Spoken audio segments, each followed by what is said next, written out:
Bom dia a todos.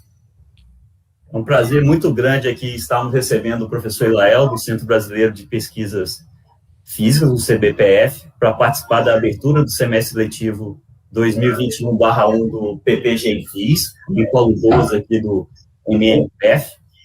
É um prazer muito grande, Lael. Nós temos adotado, né, nos últimos anos, um período de 2 anos, assim, temáticas para serem trabalhadas com os nossos estudantes, né, os nossos mestrandos. Nós começamos com o Eclipse de Sobral, o centenário de Sobral, depois nós passamos os 90 anos da previsão teórica dos neutrinos por Pauli, né, tivemos a honra da sua participação. E agora, né, nós vamos começar, né, nos próximos 2 anos, a trabalhar o centenário do Prêmio Nobel de Einstein, né, de 1921, embora ele tenha recebido, né, oficialmente em 1922, mas o prêmio é de 1921. É nesse sentido que convidamos você para a palestra Supersimetria, né, unificação Einstein-Dirac aí. E você, como sempre, né, correspondeu ao nosso convite aí prontamente. Muito obrigado, é realmente um privilégio tê-lo aqui com a gente. Tá? Obrigado, então. Seja bem-vindo aqui ao nosso clube. Muito obrigado. Nossa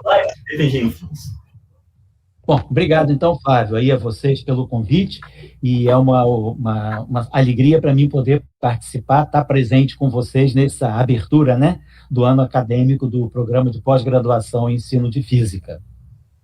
E eu queria, assim, primeiro de tudo, dar boas-vindas, né, aos novatos, a quem está ingressando agora no programa, e aqueles que já estão no programa também desejar bom prosseguimento, bons cursos, bom desempenho e boas dissertações que saiam aí do programa, né? Então, sejam todos bem-vindos e parabéns pela escolha, porque é o momento certo de fazer uma pós-graduação em ensino e a nossa responsabilidade, né, com o ensino de física está cada vez maior frente à realidade que nós vivemos aí de negacionismo, de anticientificismo.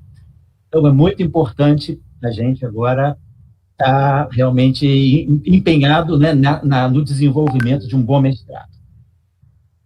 Bom, então, voltando ao tema aqui, né, então a nossa ideia, como o Flávio falou, é aproveitar as grandes celebrações do ano, né? Então, por exemplo, esse ano nós temos 100 anos do Prêmio Nobel concedido a Einstein, mas temos outras celebrações.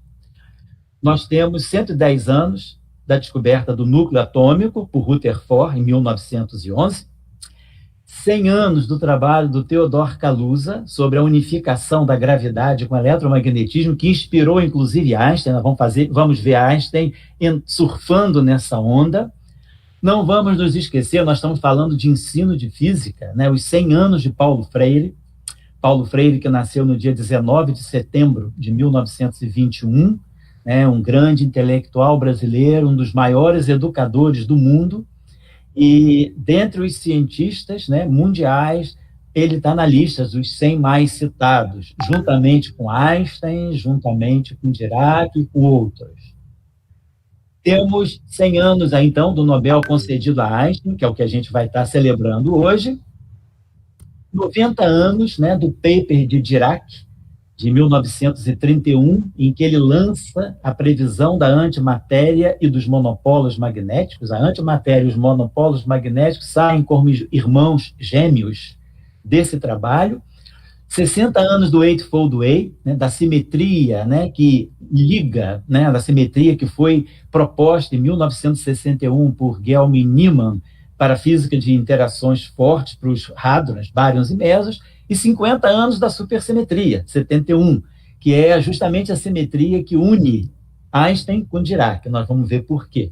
Então, eu gosto sempre, como o Flávio falou, né, e vocês estão fazendo, da gente aproveitar as recorrências, né, daquele ano para levar para a sala de aula, porque a gente está reavivando referências. Então, é sempre importante a gente olhar as grandes celebrações do ano que a gente está vivendo na nossa área da física, né, para poder trazer essa discussão para a sala de aula, e às vezes esse debate em sala de aula ele gera, inclusive, um debate multidisciplinar. Um professor de história pode trabalhar com um professor de física, de matemática, de química, para discutir vamos dizer assim, o impacto daquela celebração nas suas diferentes áreas. Então, eu acho que é uma coisa sadia a gente buscar sempre se contextualizar.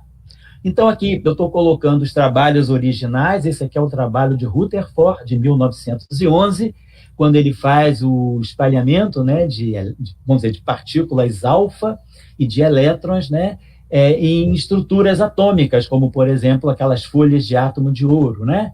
E esse trabalho foi publicado no Philosophical Magazine de Edimburgo e Dublin, em 1911. Então, nós estamos celebrando 110 anos da descoberta do núcleo atômico. Não ainda do próton, não ainda do nêutron, mas pelo menos do núcleo atômico. 1921, Kaluza, então, Theodor Kaluza. Esse artigo eu estou colocando aqui em verde, né? Esse é o Archive, né? Quem quiser buscar o original, quer dizer, traduzido para o inglês, está no Archive de 2018, mês de março. Quer dizer, é interessante ler esse trabalho na fonte, ver vamos dizer assim, a primeira ideia de unificação dentro da relatividade geral. É claro que em 1914, Gunnar Nordström já tinha falado de uma unificação do eletromagnetismo com a gravidade, mas ainda não no âmbito da relatividade geral. Era uma gravidade escalar. Mas já havia tido essa tentativa em 1914. Em 1921, Kaluza, então, explora a relatividade geral para fazer uma unificação com o eletromagnetismo. Está publicado aqui, nesse Proceedings, aqui nessa sessão da Academia Prussiana de Ciências, né, de Berlim, 1921. Depois, Einstein, então, esse trabalho. Aqui é importante, nós da física sabemos, mas, em geral, quem não está na física, né, o cidadão pensa sempre que Einstein recebeu o prêmio Nobel pela relatividade. Poderia ter recebido também. Mas em 1921, o prêmio Nobel que foi dado a ele foi pelo efeito fotoelétrico. Nós vamos falar um pouquinho mais à frente.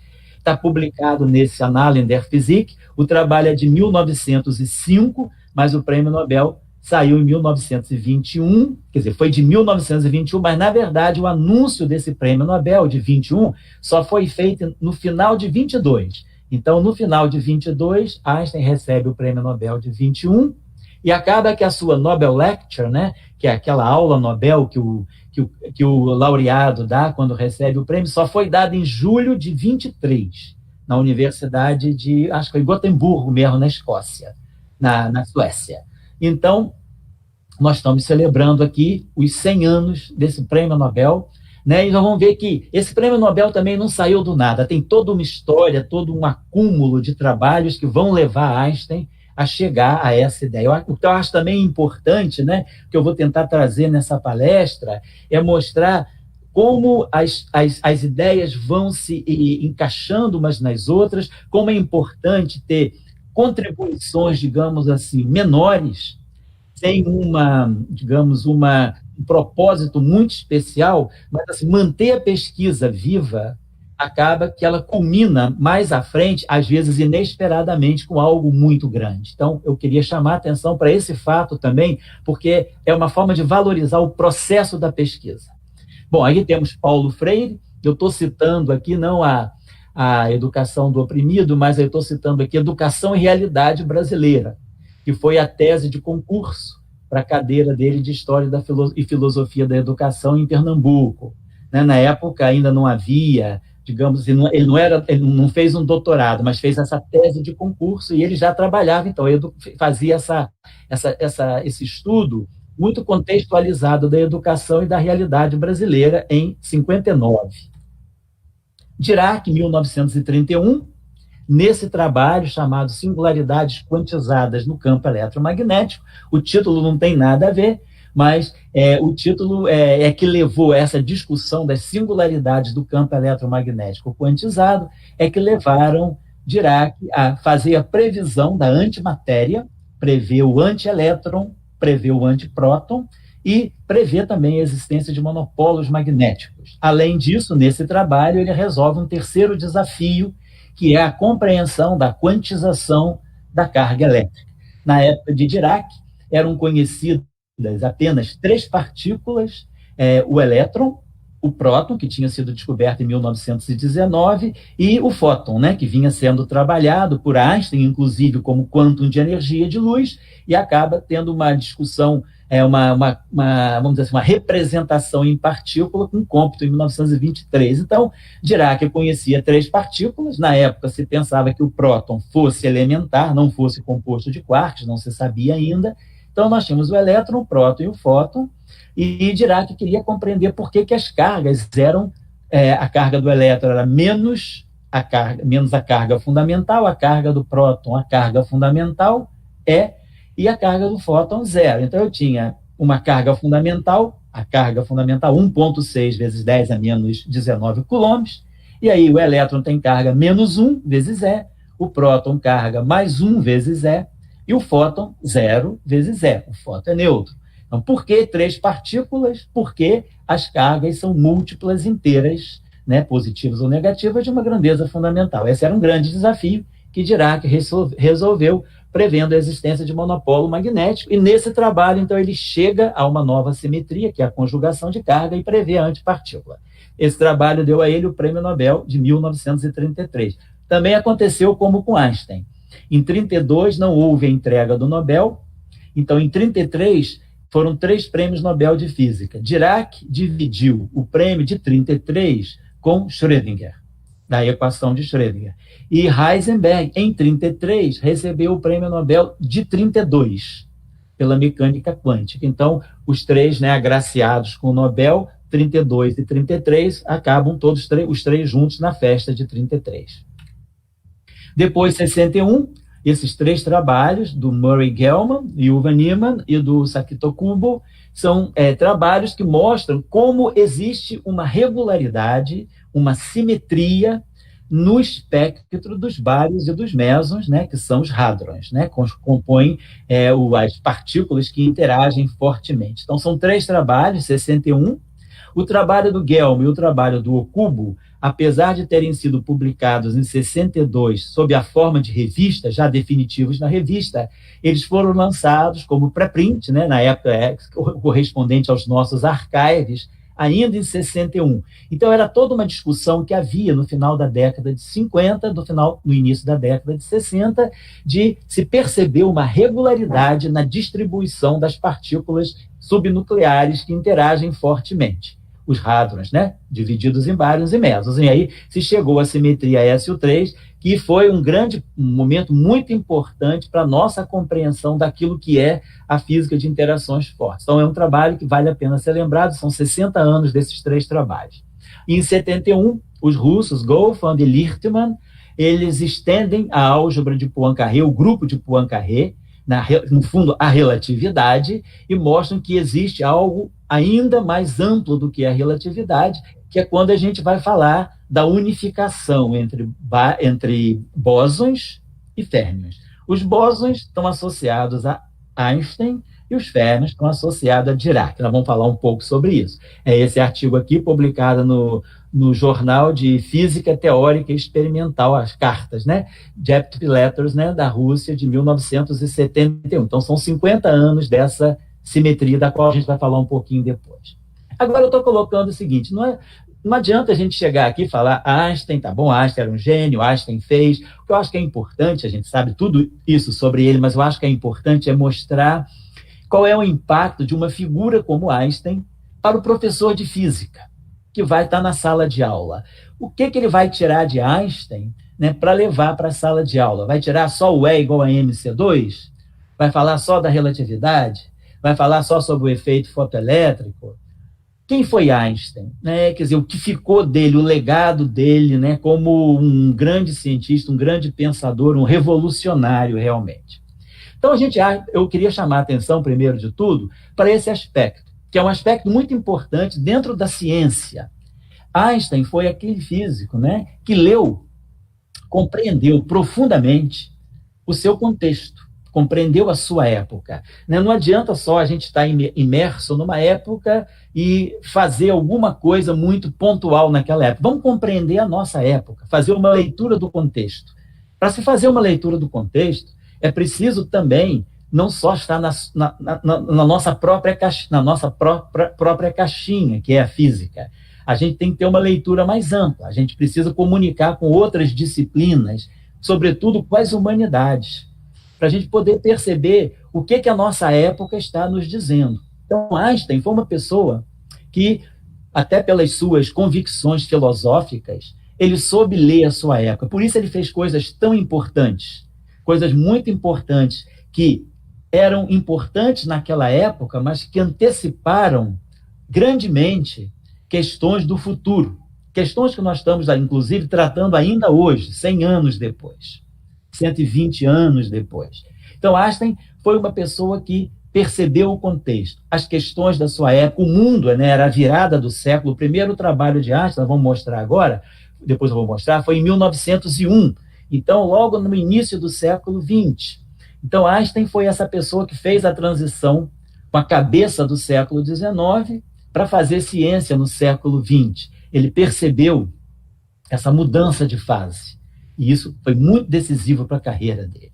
Einstein também foi um transgressor, não no sentido, né, no sentido muito popular que a gente usa, né, mas no sentido de alguém que transgrediu, que ultrapassou a sua época, alguém que fez uma passagem muito rápida, foi além das fronteiras. Esse é o significado da transgredir, ir além dos limites. Ele foi muito além dos limites, e isso é muito importante para a ciência. A ciência não deve ser vista como um problema de hoje, mas um problema do amanhã. E Einstein foi também um emancipador no sentido mais estrito da palavra latina, né? Man, de manos, sipe, de segurar, né? Então, então, emancipador, esse e é eis, né? O prefixo que nega. Então, é aquele que libertou as mãos. O emancipador é aquele que libertou, então, a física de muitos, vamos dizer assim, preconceitos que ela tinha, de paradigmas que a física tinha, e que Einstein libertou. Nesse sentido, a gente coloca a palavra emancipador. Ele emancipou a física de conceitos que ela trazia muito arraigados desde a época newtoniana, desde o século XVII, século XVIII. Einstein foi um antecipador. Então, justamente por compreender a sua época e por transgredir, ele justamente antecipou. E também por se libertar de ideias, de conceitos que deveriam ser repensados, que eram, digamos, para ele, não eram confortáveis. Então, ele enfrentou esse desconforto, né, essa tensão interna, e por isso ele pôde antecipar. Nós vamos falar aqui de antecipações, assim, longas, né? No fundo, antecipação de 100 anos. Ele prevê as ondas gravitacionais nos trabalhos de 1916, e as ondas gravitacionais só têm o seu anúncio oficializado em fevereiro de 2016, 100 anos depois. Então, ele antecipou de um século. E outras coisas ele antecipou de algumas décadas. Então, Einstein, justamente, ele conseguiu ser transgressor, foi emancipador e antecipador, porque ele tinha um compromisso com princípios fundamentais. Ele queria compreender a essência dos conceitos, a essência dos fundamentos e a essência dos problemas. Um grande compromisso, então, com o teórico, com a teoria, quer dizer, Einstein, a gente pode dizer, juntamente com Dirac, talvez com Enrico Fermi, os maiores teóricos. Enrico Fermi, apesar de ser um grande experimental, era também um grande teórico, pessoas que construíram teorias. Então, Einstein era assim, vamos dizer, é a figura do físico teórico e do físico também matemático do século XX. Então, um compromisso muito forte com a teoria, não negando a experiência, mas ele era um teórico e ele se manteve sempre muito fiel à teoria e com a matemática. Ele trouxe nova matemática para a física. Ele não inventou essa nova matemática, mas ele trouxe matemática da qual a física ainda não se servia, como, por exemplo, a geometria diferencial e a geometria riemanniana. Einstein, o seu compromisso com reflexões filosóficas. Então, ele nunca abandonou um pensamento filosófico. A cabeça, né, vamos dizer, a filosofia de Einstein era a filosofia da formação escolar dele, do século XIX. E ele traz isso para o seu trabalho quando ele lança a Constante Cosmológica, em 1917. Então, ele tinha um compromisso, e a gente vê ao longo da carreira do Einstein, né, se a gente seguir os papers dele, trabalhos que são trabalhos de natureza filosófica também. Compromisso com a história da física, a carreira do Einstein é pontilhada de muitos trabalhos em que ele discute a história da física, fala de físicos, faz obituários de físicos, fala sobre a vida e sobre a descoberta de certos físicos. Então, ele tinha um compromisso muito grande com a história. E depois, o que marcou a carreira do Einstein foi essa dialética entre o absoluto e o relativo.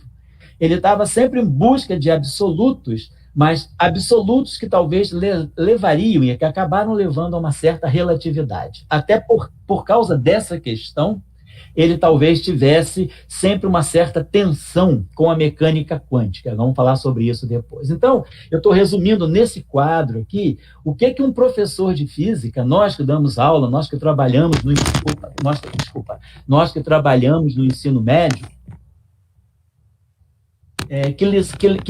vamos dizer, que lição, que mensagens a gente pode levar de Einstein para a sala de aula. É só o gênio? É só aquele cara que fez o que ninguém faria? Não. É esse homem, esse pensador que tinha compromisso com o contexto da sua época, que tinha compromisso com os princípios, que tinha compromisso com a reflexão histórica e filosófica da ciência. Então, é esse tipo de abordagem que eu acho que é importante também o professor de física, né? Nós fazemos esse esforço de levar para a sala de aula, porque nós não podemos resumir as nossas aulas e o nosso trabalho a nós sermos simplesmente, vamos dizer, recitar fórmulas matemáticas, né? Fórmulas matemáticas que são aplicadas na física. Não, vamos trazer a essência do pensamento, a essência do processo de fazer ciência.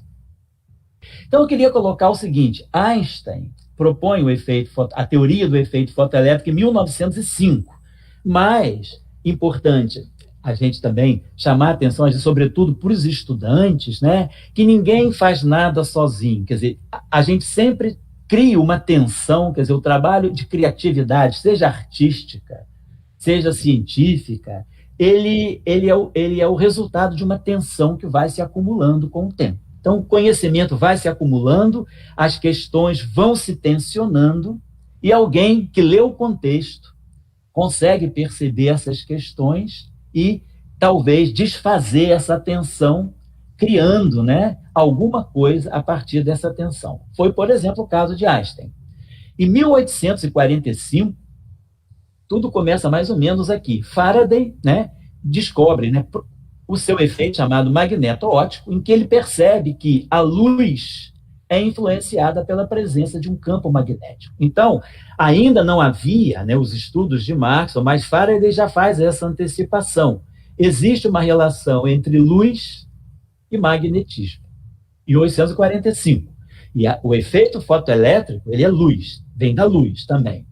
Maxwell, em 1864, começa uma série de trabalhos que culminam até o início de 1872, em que ele cria a teoria eletromagnética. Então, Maxwell era um físico matemático, que recebe também o conhecimento do Faraday, e Maxwell, então, ele, como da mesma maneira que o Faraday percebe a relação entre luz e magnetismo, Maxwell estende também a relação entre luz, magnetismo e eletricidade. Então, Maxwell faz a teoria eletromagnética. Então, Einstein já recebe essa teoria eletromagnética. Einstein nasceu em 1879, 15 anos depois das equações de Maxwell.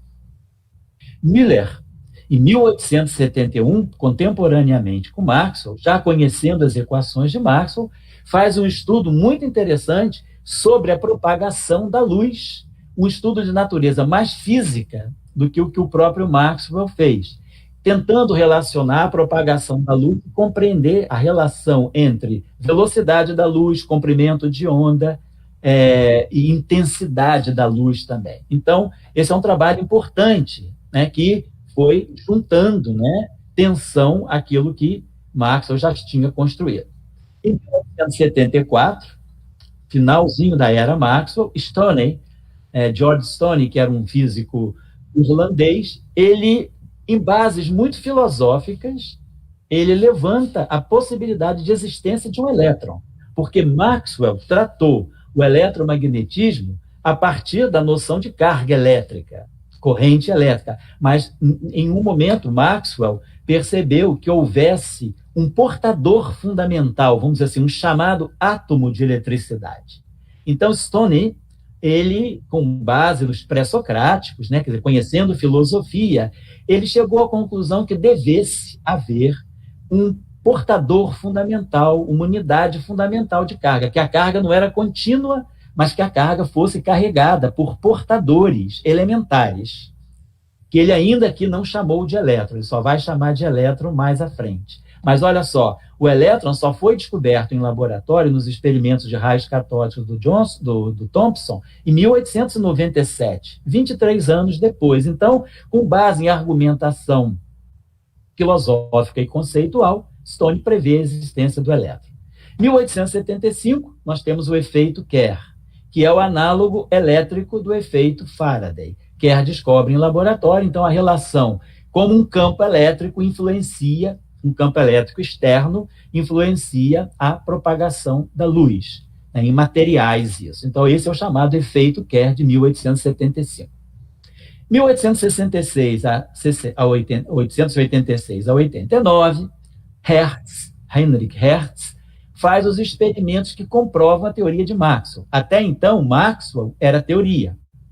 Hertz, então, mostra que realmente as ondas eletromagnéticas quer dizer, que a luz, como Maxwell previu que fosse uma onda eletromagnética, que a luz realmente, demonstrado experimentalmente, a luz é onda eletromagnética. Então, foram os trabalhos de Hertz. Tudo isso aqui ainda sem uma capacidade de aplicação. A aplicação das ondas eletromagnéticas só vem em 1902, 1904, com Guglielmo Marconi, quando ele lança o telégrafo sem fio e a transmissão via rádio. 1887 tem um trabalho interessante, pouco conhecido na literatura, mas que tentava relacionar, compreender se tem uma relação entre a intensidade da luz e o seu comprimento de onda. Nós sabemos que não. Hoje nós sabemos que a intensidade da luz está ligada à intensidade dos campos elétrico e magnético que a luz carrega. E o comprimento de onda é independente da intensidade. Mas essa era uma questão que se estudava na época. Então, esse resultado foi importante. Os estudos de Ebert foram importantes. Aqui, finalmente, eu tinha chamado a atenção para a ideia precursora do Stoney, em 1874, mas em 1894, 3 anos antes da descoberta do elétron, ele lança esse trabalho sobre o elétron ou átomo de eletricidade. Ele lança no Philosophical Magazine, mostrando, então, que deve haver uma partícula que é vamos dizer assim, que é o elementar da carga elétrica. Os resultados experimentais vêm só em 1897. Poincaré, em 1889, grande matemático, um dos maiores matemáticos da história, ele lança esse livro, A Teoria Matemática da Luz. Então, estou colocando isso porque luz, eletricidade, elétron, luz, elétron. É isso que vai culminar com o efeito fotoelétrico de Einstein. Aqui o efeito Pockels, em 1893, é um efeito tipo Faraday, mas com outro tipo de dependência entre aquilo que a gente chama birrefringência e a intensidade do campo magnético. Mas o efeito Pockels é um refinamento do efeito Faraday, mostrando realmente como uma outra forma do campo magnético interferir na propagação da luz. Então, aqui eu já coloquei. Efeito Pockels, 1893. 1897, Thomson descobre finalmente o elétron nos seus experimentos com raios catódicos. Então, finalmente, depois de 23 anos, tem razão aquilo que o Stoney previu, que houvesse uma partícula fundamental para portar a eletricidade. O efeito Voigt, em 1897, que já é um desdobramento, é um desdobramento do efeito Kerr, também um refinamento do efeito Kerr, da relação entre luz e campo elétrico. E aqui, vamos dizer assim, é o caminho fundamental para Einstein, que é o trabalho do Philipp Lenard, esse físico alemão, que justamente agora vai estudar em laboratório. Ele começa a perceber o que ele chama de produção e transformação da luz. Ele percebe que, lançando certo tipo de luz, um comprimento de onda definido sobre certos materiais, produz-se uma corrente elétrica. Então, o Philippe Lenard, em laboratório, ele chega ao efeito fotoelétrico, que é o que ele está chamando aqui, transformação da luz em corrente elétrica. Está publicado nesse Annalen der Physik, de 1902, e Philippe Lenard ganha o Prêmio Nobel de 1905. Lembrar que os prêmios Nobel iniciaram-se em 1901. O primeiro prêmio Nobel foi dado em 1901. E aqui esse trabalho do Lenard, de 1902, dá a ele o Prêmio Nobel de 1905, e isso aqui é que vai ser a inspiração de Einstein. Por quê? Porque a primeira mulher de Einstein, Mileva Einstein-Marit, ou Mileva-Marit, ela era discípula, ela era física, e discípula do Philippe Lenard.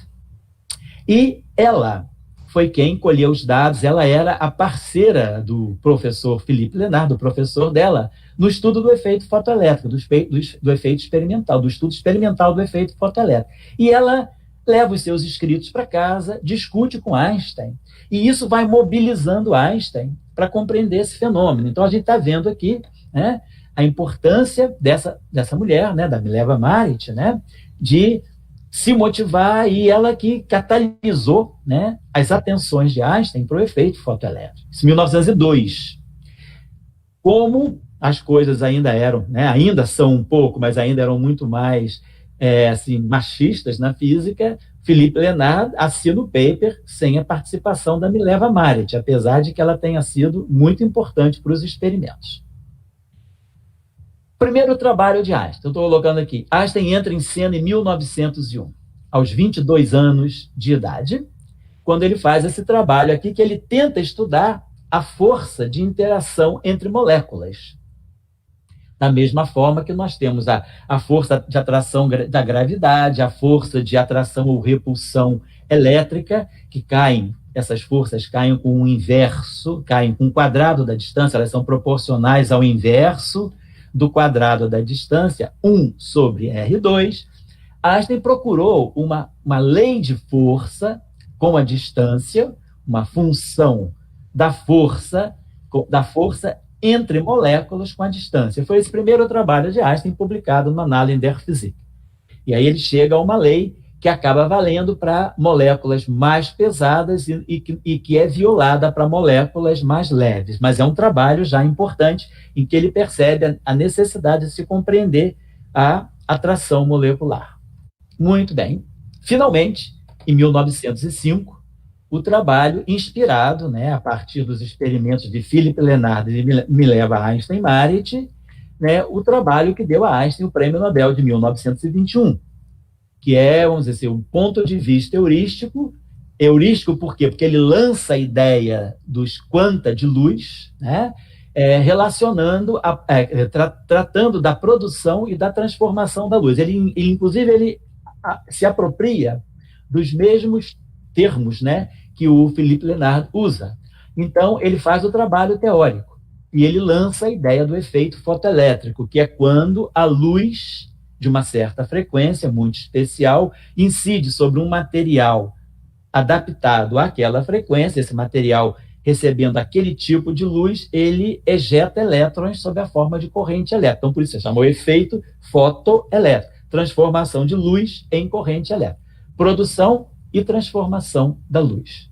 Então, está aqui o trabalho que deu a Einstein o Nobel. Só que em 1905, né, além da revolução de Einstein, Einstein faz uma grande revolução, só para você ter uma ideia, nesse ano, de 1905, ele publica 25 trabalhos importantes. Desses 25 trabalhos, 21 trabalhos tratam da termodinâmica, que era uma questão muito importante no início do século.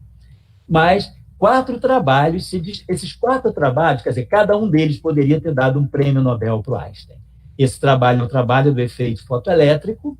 Esse segundo trabalho sobre o movimento de pequenas partículas suspensas em líquidos estacionários, né, como previsto pela teoria, né, a teoria cinética, né, do calor, a teoria molecular cinética de calor. Esse trabalho é o trabalho chamado movimento browniano, que é um trabalho muito importante, que é quando Einstein, já com esse trabalho, ele calcula mais ou menos as dimensões típicas dos átomos, na faixa dos nanômetro, 10 a menos 9 metros, né? 1 nanômetro. Então, Einstein calcula mais ou menos a dimensão atômica a partir desse seu trabalho com o movimento browniano, publicado no mesmo volume 17 do Annalen der Physik. Depois, nesse mesmo Annalen der Physik 17, ele publica o trabalho que dá origem à relatividade especial. Teoria da relatividade especial sai desse trabalho, quer dizer, é um cumulativo, mas que Einstein ele termina, ele sintetiza com esse trabalho sobre a eletrodinâmica dos corpos em movimento. Então, esse trabalho é o trabalho da relatividade especial, publicado também nesse volume 17 da Annalen der Physik. E depois o trabalho do famoso E igual a mc2, da relação entre energia e matéria, que é a pergunta que o Einstein faz nesse trabalho, se a inércia de um corpo, ou seja, a massa de um corpo, depende da sua energia. Então, é o trabalho do E igual a mc2, de 1905. Então, são 4 trabalhos revolucionários que rompem, né, emancipam a física, junto com outros 21 trabalhos. Se alguém quiser ver a lista completa dos trabalhos de Einstein, está aqui. Só botar List of Scientific Publications, vai na Wikipedia, tem lá todos os trabalhos de Einstein, de 1901 a 1955. Então, o E igual a mc2, olha a previsão de Einstein. 27 anos depois, essa relação é verificada experimentalmente. Então, nesse trabalho que eu citei aqui, né, se a inércia, a massa de um corpo depende do seu conteúdo de energia, ele está publicado, então, realizado esse estudo teórico a partir da relatividade especial em 1905, mas só em 1932, esses 2 físicos de Cambridge, Cockcroft e Walton, eles mostram lá no Cavendish Laboratory de Cambridge que realmente essa relação se verifica na física nuclear. Eles trabalham com fissão nuclear e mostram a relação entre massa e energia como prevista nos trabalhos de Einstein 27 anos antes. Então, é o Einstein antecipador, quase 3 décadas. 1909, Einstein faz um trabalho. Tem muitos trabalhos aí que eu estou pulando. Eu estou colocando os trabalhos que vão estar relacionando Einstein aos fótons. A luz. 1909, ele faz esse trabalho aqui, que é sobre a constituição da radiação. Está publicado no Zeitschrift de Física, né, 1909, e nesse trabalho é muito interessante, porque Einstein ainda não usa a palavra fóton, mas ele trabalha sempre com a ideia dos quanta de luz que ele traz lá do seu efeito fotoelétrico. Mas ele diz que esses quanta de luz, eles não devem transportar sua energia, devem transportar momento linear. Se transporta energia e momento, eles deveriam ser considerados como partículas. Então, Einstein já percebe que os quanta de luz são partículas. Mas o experimento decisivo, mostrando que os quanta de luz carregam momento linear e, portanto, confere a esses quanta de luz o status de partícula, esse experimento é realizado por Compton em 1923. O experimento Compton é de 23. Então, Compton finalmente mostra que existe uma partícula de luz. E ele, separadamente, um químico chamado Lewis, eles, em 1926, cunham a terminologia fóton. Então, mas Einstein, já em 14 anos antes do experimento de Compton, ele já dizia que os quanta de luz do efeito fotoelétrico devessem ser partículas. 1915, outra revolução einsteiniana. Os 4 trabalhos, publicados todos no mês de novembro, é a chamada Revolução de Novembro de 1915, quando Einstein publica os 4 trabalhos que são seminais para a teoria da relatividade geral.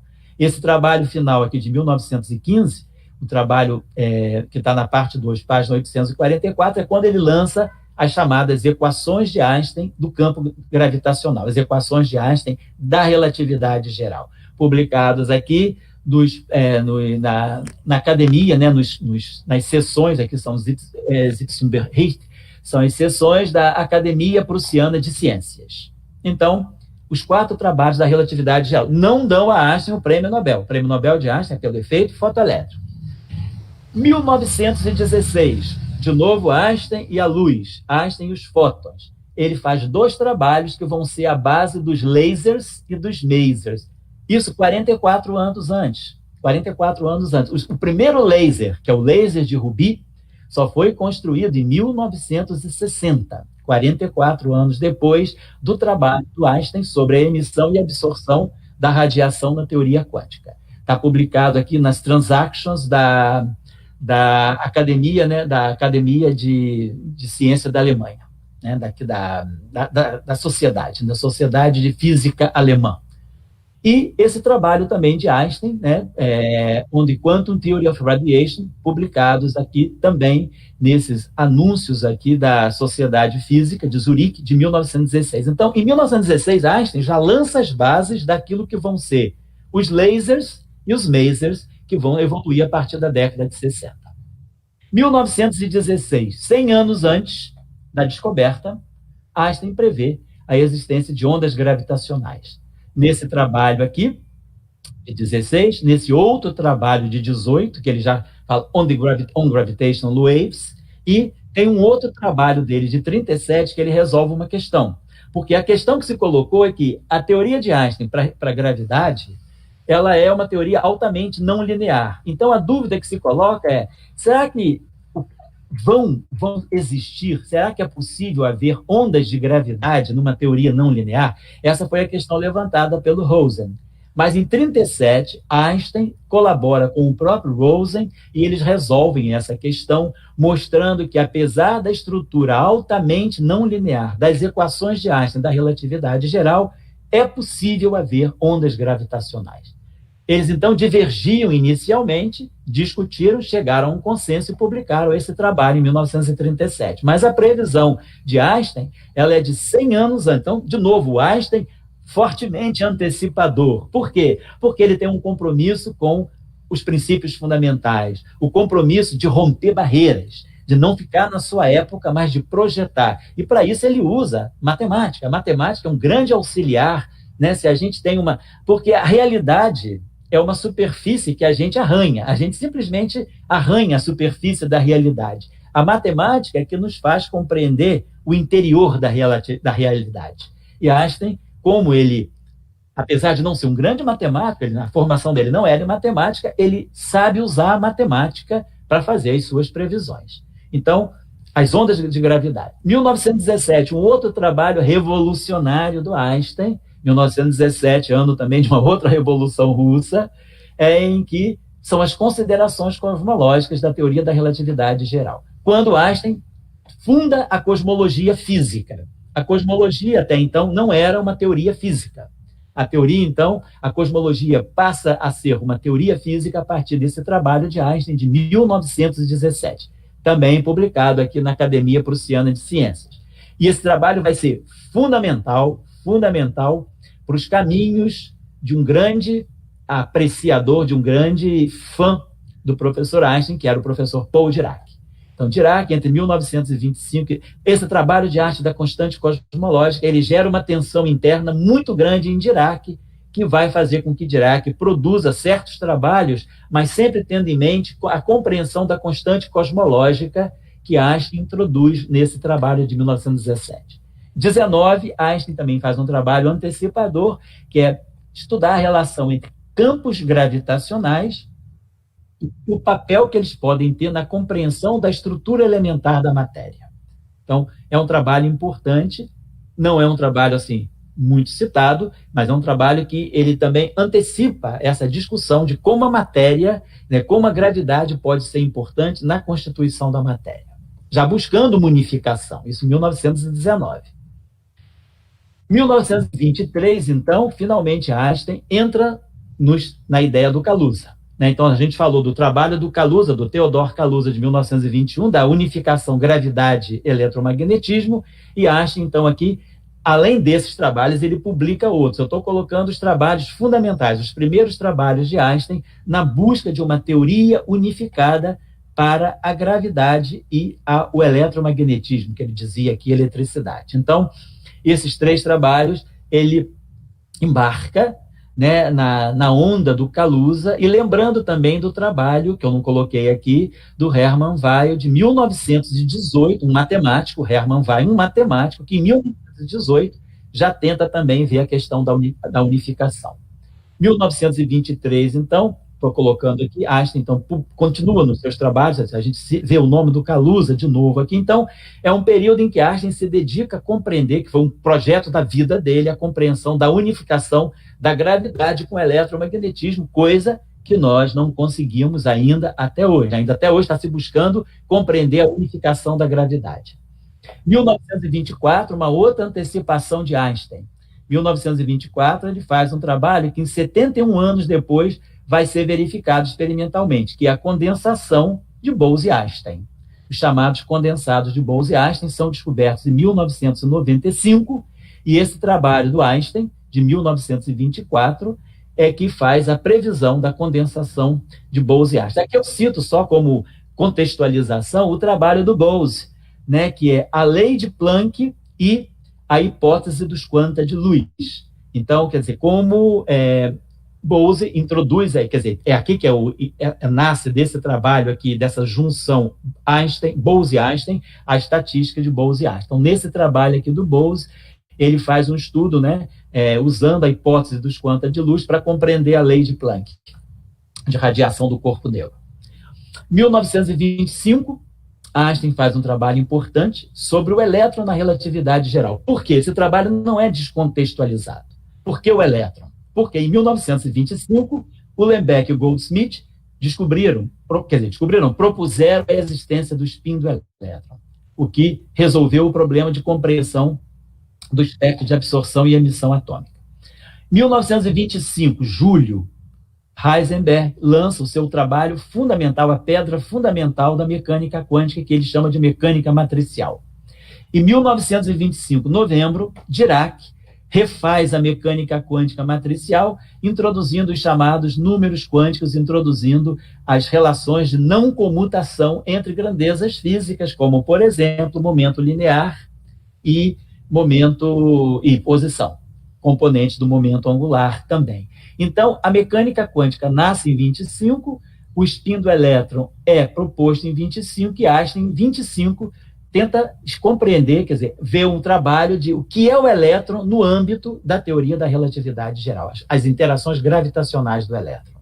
Importante. Anos 30, ele, então, o Einstein entra na onda do Dirac. Ele introduz um conceito que ele chama de semi-vectors, semivetores, que são uma espécie de generalização de espinores.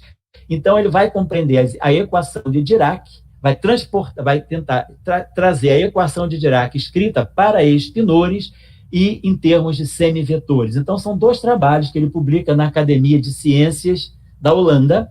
Então, é o Dirac, o Einstein agora se aproximando da equação de Dirac. Aqui são os 4 trabalhos de Dirac que aproximam Dirac do Einstein. Então, aqui, Einstein se aproxima do Dirac e aqui Dirac vai na direção do Einstein. Em 1935, Dirac estuda a equação de onda do elétron no espaço de De Sitter, que é um espaço com constante cosmológica positiva. Constante cosmológica essa introduzida por Einstein em 1917.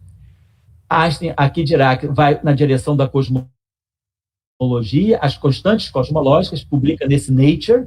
Nesse mesmo Nature, ele publica um trabalho interessante de a relação entre as ciências físicas e a filosofia, e em 38 ele publica esse trabalho, Uma Nova Base para a Cosmologia. Então, o Dirac, ele entra na cosmologia inspirado pelos trabalhos do Einstein.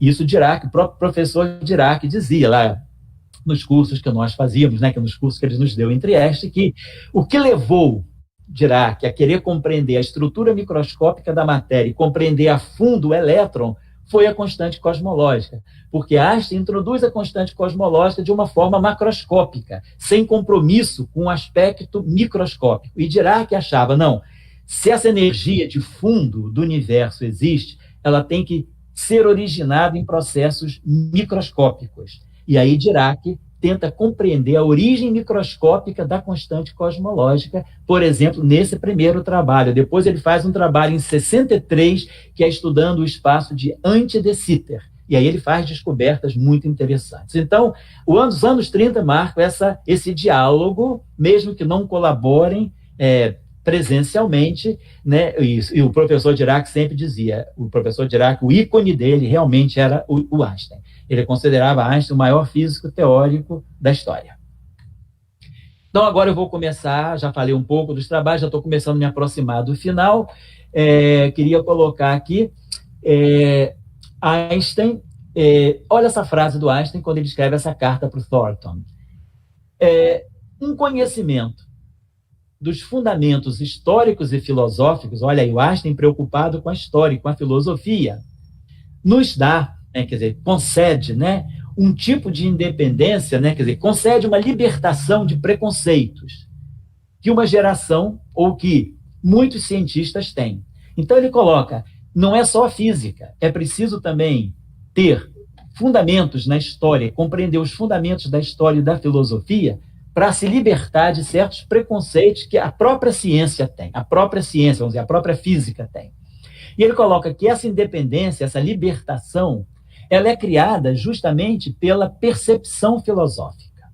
E ele diz que na minha opinião, o que distingue o artesão ou especialista daquele que busca a verdade. Quer dizer, para Einstein, o cientista era aquele que estava em busca de uma verdade. The seeker after truth. Aquele que está buscando uma verdade. Ele não pode ser simplesmente um mero especialista ou um mero artesão.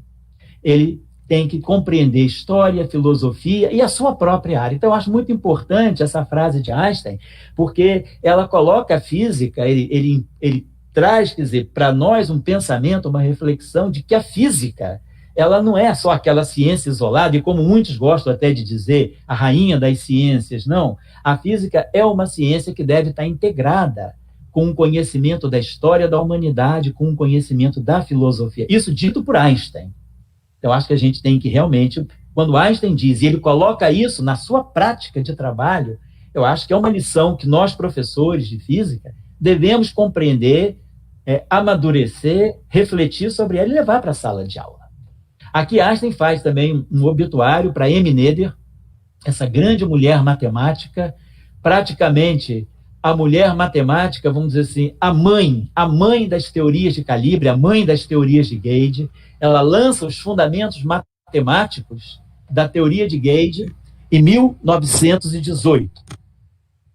Opa, perdão, está passando um carro barulhento aqui perto do CBPF, perdão. Então, a Emmy Noether, essa grande mulher matemática, em 1918, ela lança as bases matemáticas daquilo que vai ser na década de 50 e que são até hoje as chamadas teorias de Young-Mills e as teorias de calibre, teorias de Young-Mills e teorias de calibre. Emmy Noether, então, morre nos Estados Unidos e o Einstein faz esse obituário para ela, dizendo que a senhorita Noether foi a matemática mais criativa, significante, até então produzida, então gerada, desde que as mulheres começaram a ter educação superior. Então, Einstein tinha um grande respeito pela Noether, porque ela trazia um conceito importante, que é o conceito de simetria. E aqui eu queria chamar a atenção, por que Einstein tinha uma certa tensão com a mecânica quântica? Não é porque ele dizia que Deus não joga dados. A tensão de Einstein com a mecânica quântica é uma tensão epistemológica, do ponto de vista assim, do conhecimento, muito interessante. Porque se nós observarmos a mecânica newtoniana ela parte de três princípios fundamentais: o princípio da inércia, o princípio da dinâmica e o princípio da ação e da reação. O princípio da ação e da reação é fundamental, extremamente constitutivo para a mecânica newtoniana. E ele é baseado num absoluto. Qual é o absoluto da mecânica newtoniana?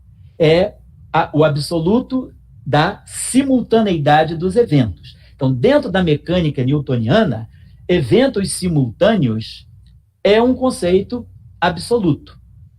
Então, a simultaneidade de eventos é um absoluto. Se dois eventos são simultâneos para um observador, eles vão ser simultâneos para todos os outros observadores. E isso é que dá a base do princípio da ação e da reação, a simultaneidade sendo um absoluto. Então, a mecânica newtoniana baseia-se nisso. Einstein critica isso justamente na teoria da relatividade especial. Ele rompe com a simultaneidade, com o absoluto da simultaneidade dos eventos. Então, na teoria da relatividade especial, simultaneidade deixa de ser um absoluto e passa a ser relativo. Porém, ele introduz um outro absoluto, que é o absoluto da luz. Então, Einstein, ele sempre achou que um princípio de simetria, e as simetrias estão sempre ligadas a um absoluto. O que é um invariante de simetria? É um absoluto. Quando a gente tem simetrias e faz transformações de simetria, transforma, e a coisa não muda, a física não muda, apesar de eu fazer transformações no sistema, isso é um absoluto. Quer dizer, o que não muda? Eu transformo um sistema à vontade e a energia dele não muda. Então, a energia é um absoluto do ponto de vista daquelas transformações de simetria. Então, Einstein estava sempre em busca de absolutos, de simetrias. E a mecânica quântica, ela fura isso. Porque se nós olharmos bem, a mecânica quântica, na versão não relativística, ela se baseia na mecânica newtoniana. E na versão relativística, ela se baseia na teoria da relatividade. Mas a mecânica quântica é um conjunto de postulados que não partem de nenhum princípio de simetria. Claro, a mecânica quântica absorve e trabalha muito bem a simetria fundamental na mecânica quântica. Mas você não gera a mecânica quântica a partir de princípios de simetria. Nós geramos a mecânica newtoniana e geramos a mecânica relativística a partir de princípios de simetria. Geramos o modelo padrão a partir de simetrias. A mecânica quântica é um conjunto de postulados que foram sendo construídos a partir de experimentos de fenomenologia. Esses postulados todos juntos, Dirac juntou-os na sua tese de doutorado de maio de 26 e construiu a mecânica quântica que dá certo.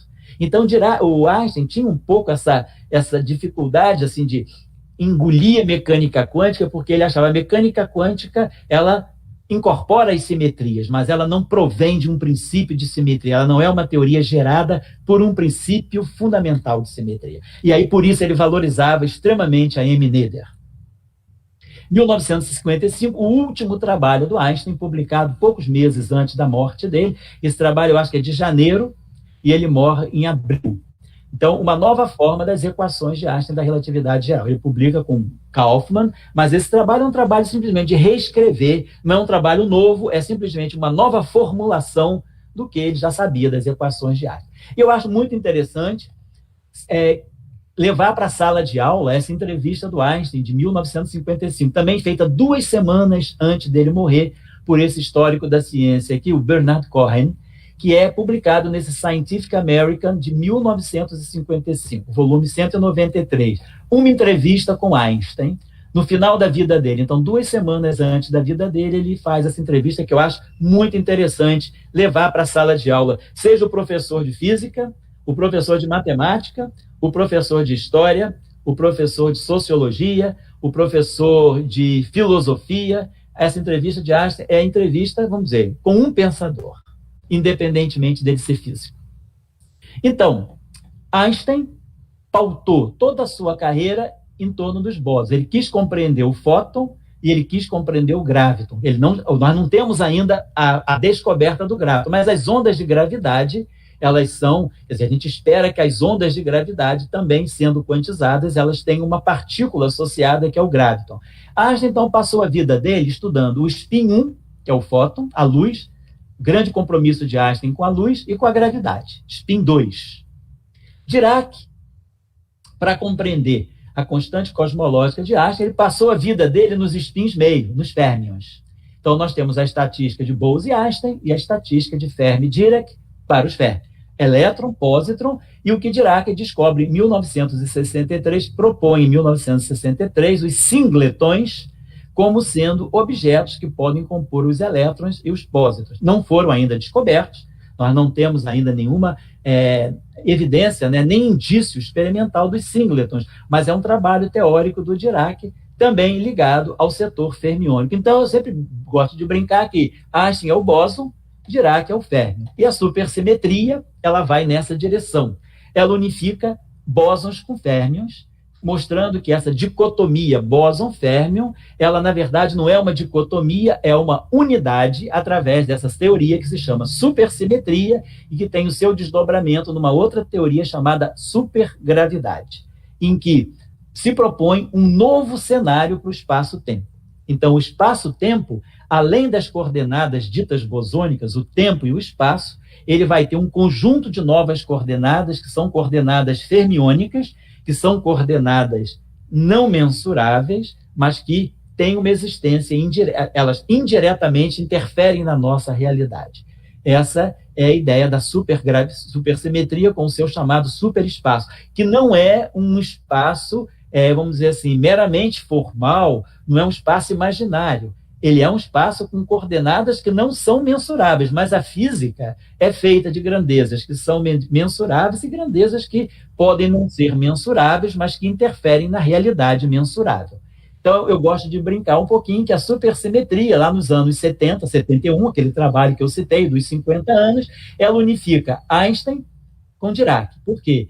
Ela mostra que existe, apesar da diversidade entre bósons e férmions, existe uma unidade entre os dois objetos. A unidade, a simetria que liga bósons a férmions é a simetria chamada supersimetria.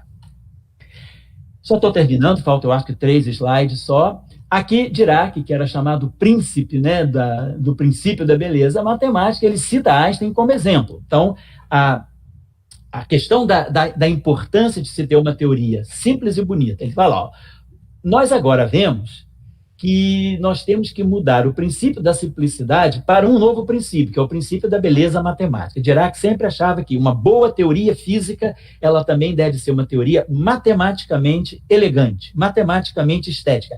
Ele realmente se pautava por isso. Isso era forte na carreira do Dirac. Ele fala, o trabalhador, o pesquisador, né, nos seus esforços de expressar as leis fundamentais da natureza em forma matemática, deveria cuidar principalmente da beleza matemática, deveria focar principalmente na beleza matemática.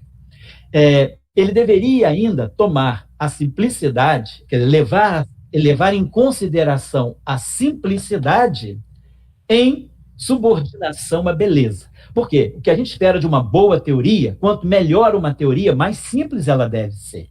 Ela deve ser uma teoria simples, com poucos parâmetros, uma teoria muito enxuta, a partir da qual nós possamos fazer muitas previsões. Esse é o papel de uma grande teoria. Se uma teoria começa a ficar muito complicada, muito cheia de equações, muito cheia de parâmetros ajustáveis, ela deixa de ser uma teoria e passa a ser um modelo, dentro da consideração epistemológica. Então, o que Dirac dizia que a simplicidade é importante, uma teoria, a grande teoria tem que ser simples. Mas, ao mesmo tempo, essa simplicidade deveria estar subordinada à beleza matemática. E ele cita Einstein como exemplo. Ele diz, ao escolher uma lei de gravidade, ele tomou, né,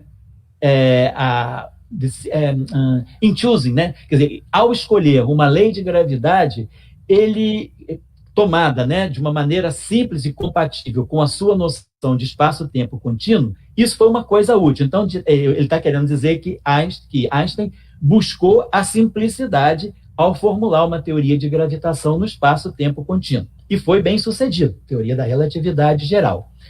Então, frequentemente acontece que o requisito de simplicidade e beleza são os mesmos.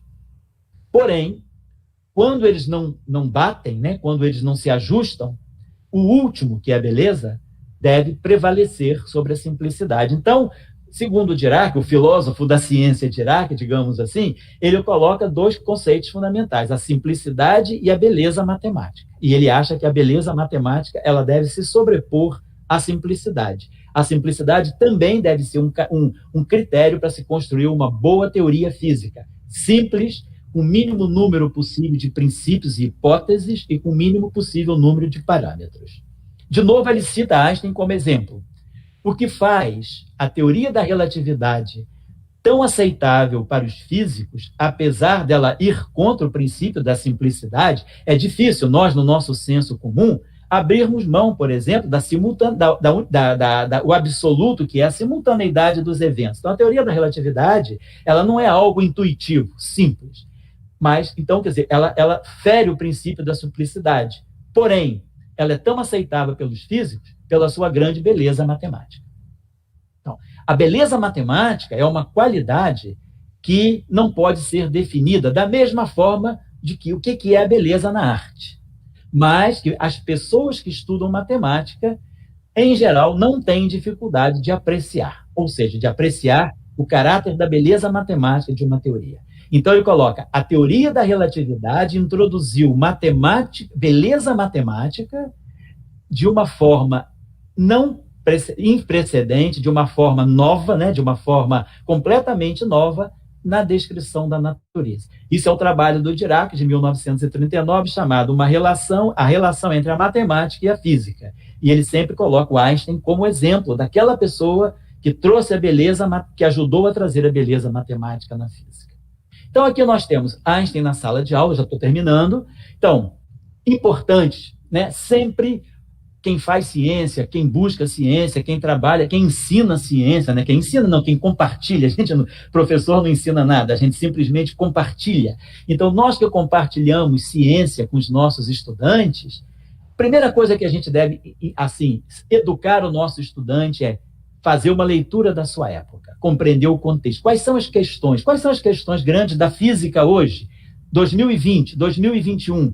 Quais são as grandes questões que a física está tentando esclarecer, seja na astrofísica, na física de matéria condensada, na física de partículas, na cosmologia, na biofísica? Vamos fazer uma leitura da nossa época e ligar essa nossa leitura da nossa época, da nossa física, com o mundo, com a sociedade, com os problemas sociais, com os problemas econômicos e políticos. Quer dizer, a ciência ela não é desacoplada da política, né? A ciência precisa da política, tem que ter uma política científica, mas a política de Estado, ela também deve atender à política científica. Então, acho que é importante não mostrar o Einstein só como aquela figura exótica, botando a língua de fora e escrevendo que é igual a MC2. Mostrar que Einstein foi uma pessoa que se esforçou profundamente para compreender a sua época, e por compreender muito bem a sua época, é que ele projetou a sua época para 100 anos depois.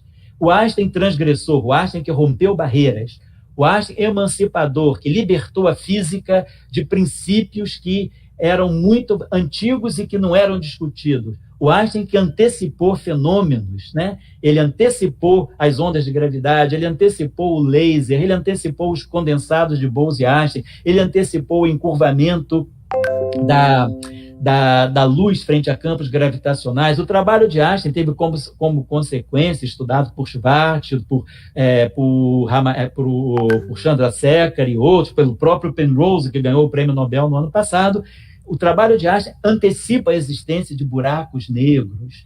Então, Einstein foi um grande antecipador. Por quê? Porque ele foi transgressor, porque ele foi emancipador, porque ele compreendeu a sua época. Então, ele pôde formular teorias por isso. Teve um grande compromisso com a teoria, com reflexões filosóficas e com a história da física, compreender a história da física. Então, eu acho que é por isso que Einstein é muito importante dentro da sala de aula. E aqui ele coloca, por que a lição de Einstein que nós devemos ser eternamente crianças curiosas. Aos 63 anos de idade, Einstein escreveu uma carta ao seu amigo, né?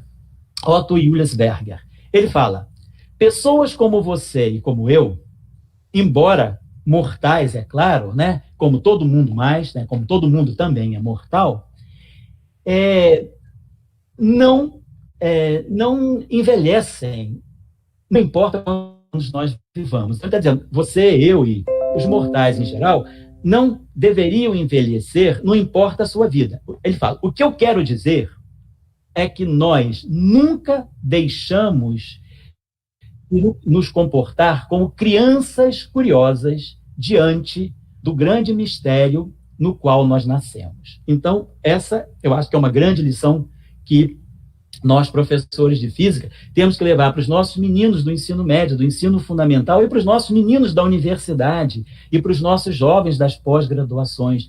Sejam sempre, quer dizer, vamos dizer, a linguagem criança é uma linguagem figurada, porque a criança é naturalmente curiosa, mas a não matar a curiosidade, né? Não precisa ser criança, um velho curioso, um adulto curioso, quer dizer, não deixar que a escola ela mate, sufoque a curiosidade, em nome de tantos rituais, provas excessivas e, às vezes, seleções muito rigorosas. Às vezes, a gente mata a curiosidade de uma criança no processo de ensino, porque a gente quer tratar todo mundo igual. Uns são mais, outros são menos. Então, eu acho que a lição que Einstein nos dá é que crianças curiosas, ou seja, seres humanos curiosos, a curiosidade é um valor inestimável, né, como ele diz aqui, frente ao grande mistério no qual nós nascemos. Então, eu queria agradecer aí aos colegas da UFES, ao Flávio, ao Rodrigo, ao convite,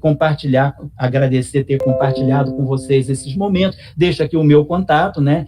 Meu contato no Gmail, o meu contato pelo CBPF, aqui o nosso site do Professor Global, nosso projeto Professor Global, em que nós nos propomos a ser uma plataforma para discutir física em vários níveis, ensino médio, ensino fundamental, política científica, física, aulas na pós-graduação. Nós temos essa coluna aqui, né, o site, a primeira página do site é a Acrópole de Atenas, com as colunas gregas, né? E aí uma das colunas é física quântica, que é onde nós depositamos cursos, palestras, cursos de física em nível de graduação, de pós-graduação, quer dizer, um trabalho que a gente quer compartilhar com os estudantes brasileiros. E aqui, esse aqui é o YouTube, é o canal do Professor Global.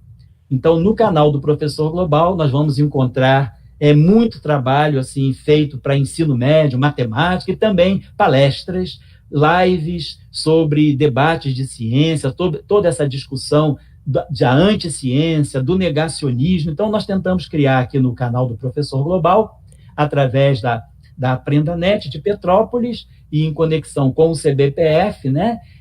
Essa rádio foi criada para a gente colocar, fazer um repositório de debates, de palestras, de pequenas aulas também sobre matemática, para assim, tudo no sentido de trazer ciência para a sociedade, cortar caminhos, desmistificar certas coisas. Eu acho que Einstein, a gente sempre vê Einstein como um mito, mas eu acho que a última coisa que Einstein gostaria de ser chamado é de mito. Einstein, ele gostaria de ser chamado de uma criança curiosa. Eu acho que mito, só quem gosta de ser chamado nosso presidente. Certamente Einstein jamais gostaria de ser chamado de mito. Deixamos isso para o nosso presidente. Einstein nunca deixou de ser uma criança curiosa que fez muito mais bem à humanidade do que um mito. Muito obrigado a todos e eu vou interromper o compartilhamento para a gente poder discutir algumas coisas. Obrigado, Lael. Eu te agradeço, Flávio. Eu acompanhei aqui pelo chat aqui as manifestações, o pessoal encantado aí com sua palestra. Vamos lá. Né, levando a discussão para o processo de formação de professor, muito interessante aqui. Depois, se você puder dar uma olhada, eu separei algumas questões aqui. Ótimo, é um prazer. A gente está com um público eclético, eu já aproveito para agradecer aqui os divulgadores aí da nossa palestra, contamos com o apoio do Departamento de Física, a coordenação do curso de Física também, programas parceiros da UFES, né, o PPG Polo, o PPG FIS, o PPGEB, e o IFES de Cariacica também, sempre a gente atuando em parceria, né? Então, assim, queria agradecer a todos aí. Então, fiquei muito feliz de vendo a participação de colegas do Maranhão aí, de diferentes... Flávio Dino que mandou. Flávio Dino que... Isso vai em ponto que a gente estava conversando off ali, né, da importância da gente, né, aproveitar esse momento para interagir mais, né, com diferentes polos. Agradeço a Silvana, da SBF, também, que fez essa divulgação aí, e muito feliz com a participação de todos. Bom, vou começar aqui por uma pergunta do Daniel Rossi, do Francisco, sobre a questão da supersimetria, né? Isso gera sempre muita curiosidade, e o ponto que eles apontam é sobre a comprovação experimental da supersimetria, né? Como é que está esse estágio aí? Tá ótimo, isso é muito importante. Eu até tenho lá no Professor Global, se essas pessoas quiserem perder uma hora da vida delas, eu tenho uma palestra lá que foi feita nesse encontro virtual de teoria quântica de campos, que foi realizado em dezembro. Eu até coloquei na palestra, o título é Supersimetria, fato ou fake? Porque essa é a questão que a gente se coloca. Cadê as partículas supersimétricas? Cadê a LSP? Cadê o quark escalar? Cadê o fotino? Cadê o gluíno? Então, nós temos que pensar o seguinte, supersimetria, ela não é isso. Supersimetria é uma nova noção de espaço-tempo. É uma extensão da relatividade. Então, supersimetria é um passo a mais, incorpora a relatividade. Uma das consequências, aí a supersimetria pode ser vista dentro de várias caixinhas.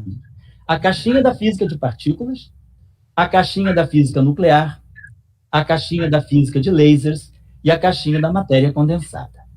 Na matéria condensada, nós já temos exemplos, né, realizações experimentais de materiais isolantes topológicos que do qual, né, cujo espectro de excitações emerge com uma supersimetria que a gente chama de supersimetria emergente. Então, nós já temos realização de uma supersimetria emergente na matéria condensada.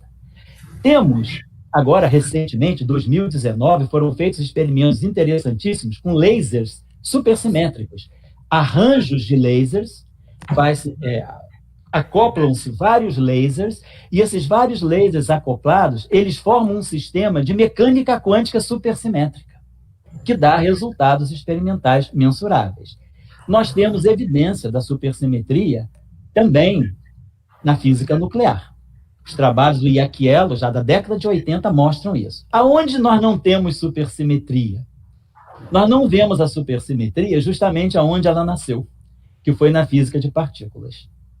Então, na física de partículas, agora a questão é, a supersimetria, ela é uma nova visão de espaço-tempo, que afeta fortemente a construção de uma teoria quântica de campos. Uma teoria quântica de campos, em geral, ela é construída ou no espaço de Minkowski, ou pode também ser construída no espaço curvo. Uma teoria quântica de campos no espaço curvo. Agora, o que é uma teoria quântica de campos no espaço da supersimetria, no superespaço? Ela nos traz novas noções de novos objetos. A questão é, quando se introduz uma simetria em física, em geral, as simetrias não são exatas. Poucas simetrias são exatas na natureza. Simetria exata, simetria U1 eletromagnética. Simetria exata, SU3 de cor. A simetria do modelo padrão, a simetria eletrofraca, ela é uma simetria, mas ela não é exata, ela é quebrada espontaneamente. Então, a supersimetria, ela é uma simetria num regime de altas energias. A questão é como quebrar, como violar a supersimetria de tal forma a trazermos os seus efeitos para o nosso mundo das baixas energias. Essa é uma construção que é extra, quer dizer, é uma construção extra dentro da supersimetria. Ela não é a essência da supersimetria. Então, quando nós vamos para o acelerador de Genebra, para o LHC, nas colaborações LHCb, Atlas, CMS, nós estamos buscando partículas supersimétricas na região do TeV, na região do teraelectronvolt, que é uma construção de um método, de um modo muito específico, muito especial, de quebrar a supersimetria. Mas isso não é a essência da supersimetria.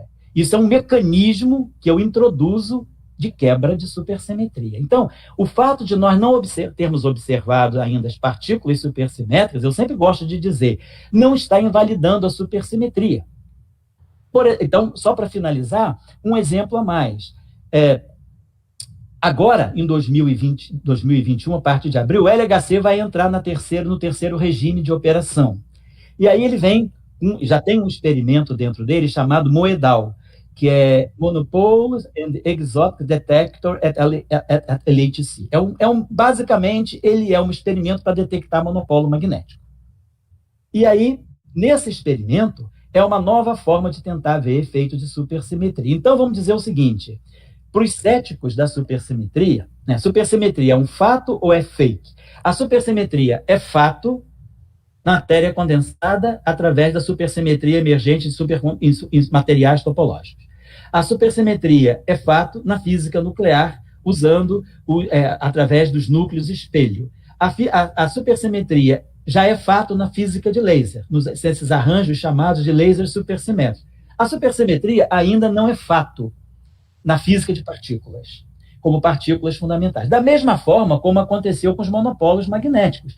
Dirac propôs os monopolos magnéticos em 1931, mas o monopolo de Dirac até hoje não apareceu. Então, são passados o quê? 90 anos.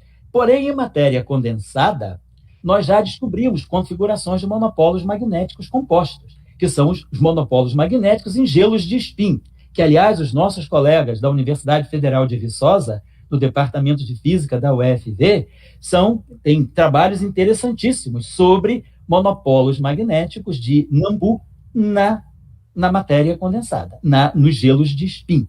Então, às vezes, uma questão de física, ela é lançada numa área, mas ela, às vezes, acaba sendo, digamos, mais popularizada ou sendo descoberta em outra área. Então, para quem pergunta, Supersimetria. Se não descobrirmos partículas supersimétricas no LHC, chega 2030, 2031, quando o LHC estiver fechando as suas operações, se não tiver aparecido nenhuma partícula supersimétrica, a pergunta é, a supersimetria, então, ela é fake na física de partículas? Eu diria que não.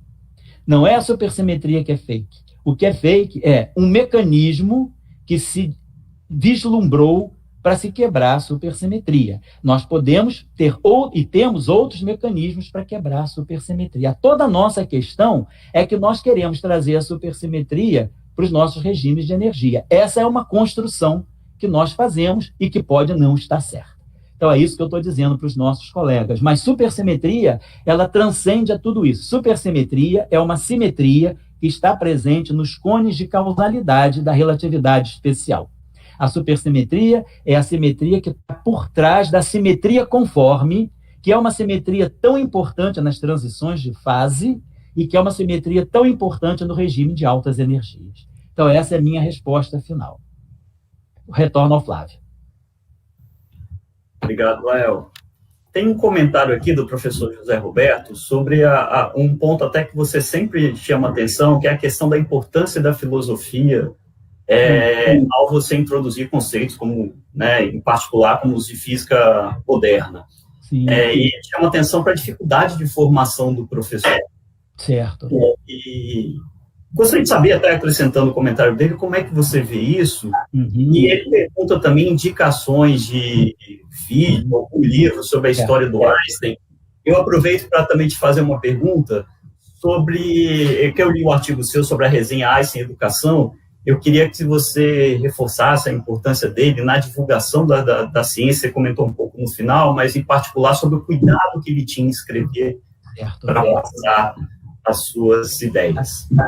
Bom, então, pessoal, eu digo o seguinte, ao colega José Roberto, eu estou dizendo o seguinte, a filosofia, né, eu posso dizer o seguinte, eu vou falar em primeira pessoa, desculpa se eu vou personalizar um pouquinho, mas é o seguinte, desses construtores de teoria, eu tive contato, assim, de ter aulas, de ter debate, de participar de pesquisa, de grupo de pesquisa do professor Abdo Salam. E o professor Abdo Salam, durante o nosso doutorado, nos trouxe o Dirac, nos trouxe o Wigner, nos trouxe o Young. Então, nos trouxe o Gerhard Toft, nos trouxe o Penrose. Então, nós tivemos aula com essas pessoas que construíram teoria. E como estudante, como garoto, estudante de doutorado, na época, o que me impressionou muito é que eu esperava que as aulas dessas pessoas fossem quadros negros, né, assim, transbordando de fórmulas matemáticas e de, digamos assim, de efeitos especiais matemáticos. Não, o trabalho dessas pessoas era com a gente, era muito na ideia, compreender a ideia, compreender os fenômenos, compreender os conceitos.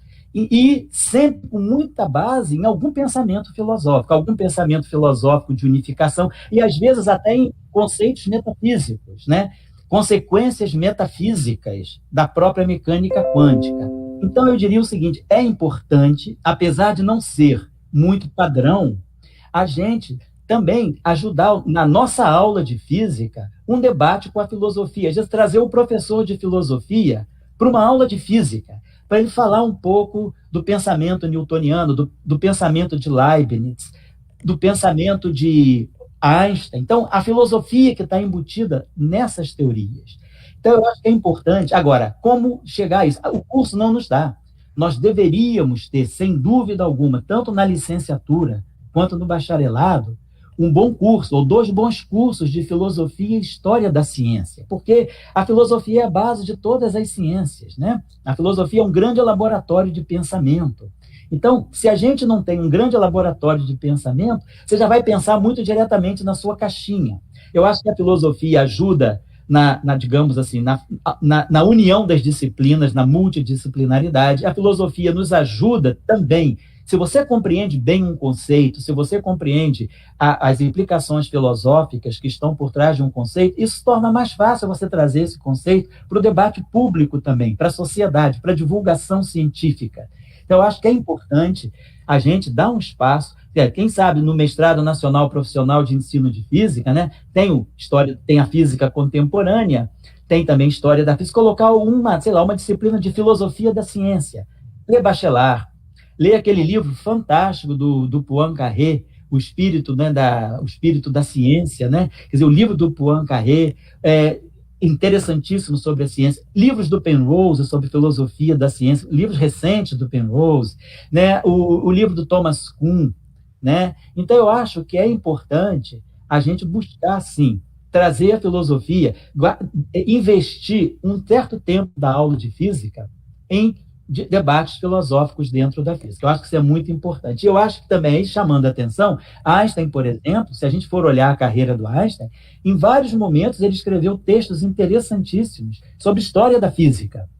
História da física, ele pegava certos autores, ele fez um trabalho interessantíssimo sobre Schrödinger e sobre M. Noether e sobre outros. Então, é importante, quer dizer, a gente pensar na história da nossa área, compreender a história da nossa área, porque aí a gente vai compreendendo como as ideias foram se aglutinando umas às outras, senão a gente aprende as coisas muito assim, putiformemente.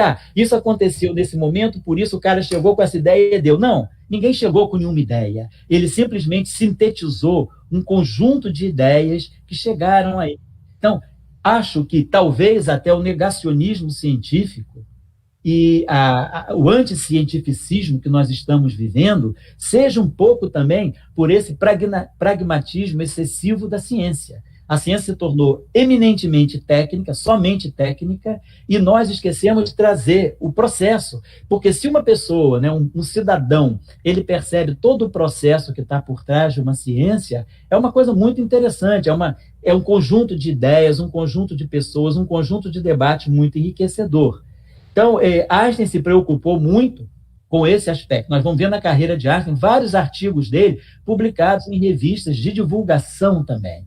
Então, eu acho que é um trabalho que nós, como professores, né, devemos nos empenhar de melhorar o debate entre física e filosofia. Isso, os currículos não contemplam muito, mas nós estamos aqui para mudar, para ajudar também a pensar sobre isso. Eu acho que o negacionismo que nós vivemos hoje e esse anticientificismo, ele é falta de filosofia. A filosofia interfere não só no processo científico, mas na vida das pessoas. As pessoas se tornam melhores quando elas compreendem também a filosofia. Então, eu acho que a filosofia faz parte do homem, né? Como a religião. A gente busca a religião, a gente busca a filosofia também para nos tornarmos pessoas melhores. Retorno, Flávio. Lael, tem duas perguntinhas aqui. Uma é do professor Sérgio Vitorino, né, nosso chefe de departamento. Sérgio, tá certo? Isso. Ele pergunta para onde vai a física se a gravidade não puder ser unificada. Né? Esse é o grande X da questão atual aí. Ou seja, pode falar. E a segunda logo, se você quiser juntar as coisas. Certo. A segunda da Edna, mestranda nossa, a primeira parte da pergunta dela é fácil, né? Se nós devemos introduzir essas teorias, eu imagino que ela está se referindo às teorias, né, de unificações, realidade geral, essas teorias assim, no ensino médio, né? E a parte difícil é como.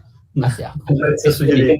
Ótimo, não, está tudo muito claro. Bom, eu vou deixar a pergunta do Sérgio para depois, porque ela é uma pergunta, assim, final de filme francês, pode acabar meio triste, mas é uma pergunta fundamental. E para onde estamos indo? Vamos lá. É teoria de cordas? É loop quantum gravity? O que está acontecendo? Vamos lá, eu vou elaborar algumas coisas sobre o que o Sérgio falou. Claro que eu não tenho a resposta, mas eu tenho reflexões. Agora, sobre o que a Edna falou, eu acho sim, Edna, que é muito importante a gente trazer dentro dos recursos de matemática e dentro dos recursos possíveis da física esses problemas de fronteira para o menino do ensino médio. Por exemplo, para não ficar só na nossa área, não falar só do bóson de Higgs, ou não falar só das ondas de gravidade, ou dos chamados, das explosões de raios gama, né, da astrofísica, não falar da relatividade geral, buraco negro, vamos falar também da matéria condensada, os materiais topológicos, os supercondutores topológicos, vamos falar também da biofísica. Então, tem muitas questões de fronteira que a gente pode trazer para a sala de aula, e deve, porque, claro, o programa do ensino médio é terrível, porque é calorímetro, quem que gosta? Roldana, plano inclinado, coeficiente de atrito, caixote puxando, coeficiente de atrito cinético, coeficiente de atrito, aqueles circuitinhos elétricos chatíssimos. Isso tudo faz parte da formação. A gente tem que passar por isso. Então, é importante. Mas a gente não vai encantar nenhum aluno com plano inclinado. Você não vai encantar um aluno com um calorímetro, ou não vai encantar um aluno com um termômetro, né, fazendo transformações de escala. A gente vai encantar o aluno se ele chegar em sala de aula, ele tiver ouvido, ou lido, ou visto uma reportagem sobre explosões de estrelas de supernovas, ou se ele ouviu falar da descoberta do bóson de Higgs, ou se ele quer saber o que é um quark, ou que ele quer saber o que é um isolante topológico, quando isso vai chegar na casa dele, qual é a importância da ótica quântica, né? Então, da fotônica. Então, nós temos que fazer um esforço de levar isso para a sala de aula. Eu acho muito lícito. Isso não atrapalha o programa, isso enriquece o programa e encanta o estudante. Digamos, a gente fala com o estudante, ele quer saber isso também. Agora, como? Como? Isso aí é possível e a gente vai ter que apelar. Isso aí que dá o trabalho. E eu acho que é esse aí que é o grande desafio para o professor. Por exemplo, como é que eu vou levar uma onda de gravidade para a sala de aula? No momento que você balança uma corda, que você fala do montinha mecânica, ou que você fala do som, ou quando a gente já chega numa onda mais abstrata, que é a onda eletromagnética, que nós não vemos com os nossos olhos, né, mas que a gente sente, vamos trazer a onda de gravidade. A onda de gravidade tem frequência? Tem. Tem comprimento de onda? Tem. Tem velocidade? Tem. Tem fonte? Tem. Então, a gente tem todos os elementos para encaixar a discussão da onda de gravidade. Onde ela foi descoberta, qual foi a previsão, tem toda uma história que não é preciso saber relatividade geral para você chegar na onda de gravidade. Faz só análise, vamos dizer assim, análise dos parâmetros, né, das grandezas que caracterizam uma onda.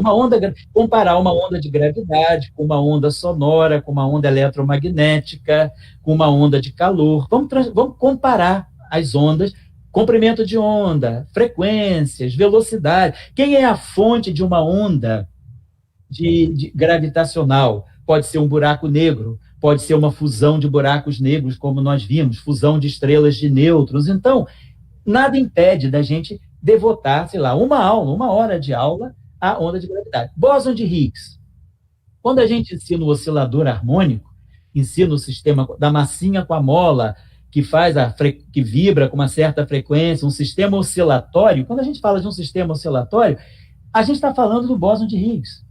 A gente pode introduzir a discussão do bóson de Higgs na discussão do oscilador harmônico.